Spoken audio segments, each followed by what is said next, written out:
يسعد اوقاتكم اصدقائنا الغاليين. اليوم ان شاء الله بدنا نعمل نوعين من الشطة الهريس والشطة السائلة.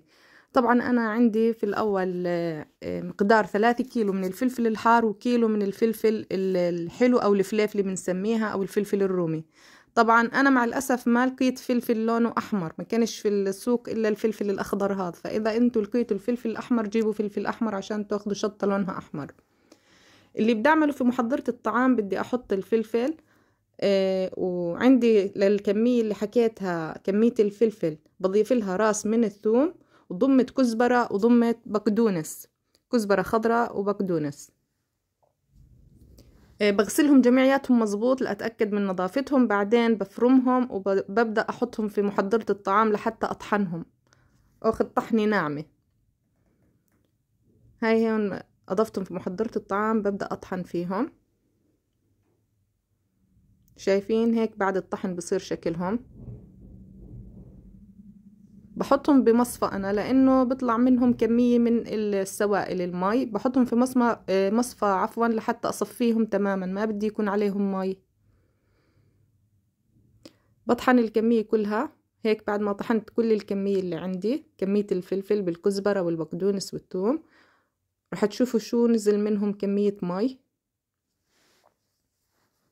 شايفين هاي كمية المي اللي نزلت من الفلفل اللي طحنته.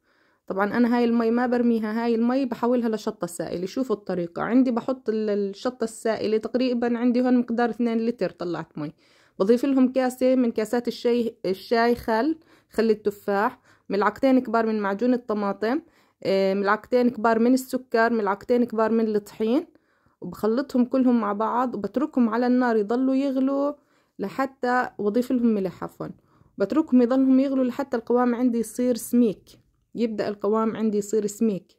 الشطة هون بعد ما صفيتها بضيف لها ملح وزيت الزيتون. بضيف لها تقريبا كاسة كبيرة من كاسات المي زيت زيتون للكمية اللي عندي هاي. زيت الزيتون بعطيها نكهة رائعة جدا جدا طيبة. سبحان الله، زيت الزيتون في الطعام له نكهة مميزة.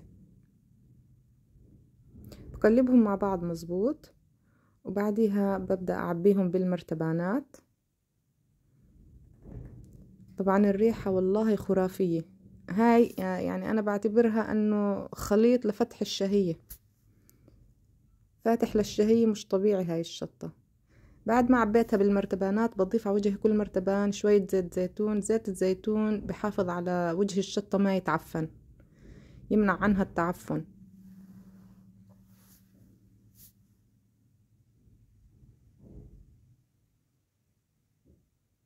هيك صارت عندي جاهزة، عملت معاي الكمية 3 مرتبانات.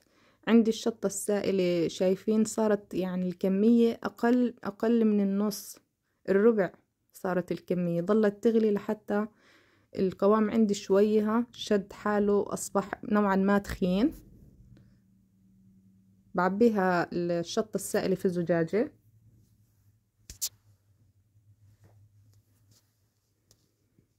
هيك صار عندنا نوعين من الشطة بنفس المكونات، ما اعتزنا نجيب مكونات جديدة. يعني شي بدل ما نرميه ونهدره، المي اللي طلعت من خليط الشطة اللي عملناه بدل ما نرميها عملنا منها أطيب شطة سائلة ممكن تاكلوها بحياتكم، يعني عن جد مش طبيعية.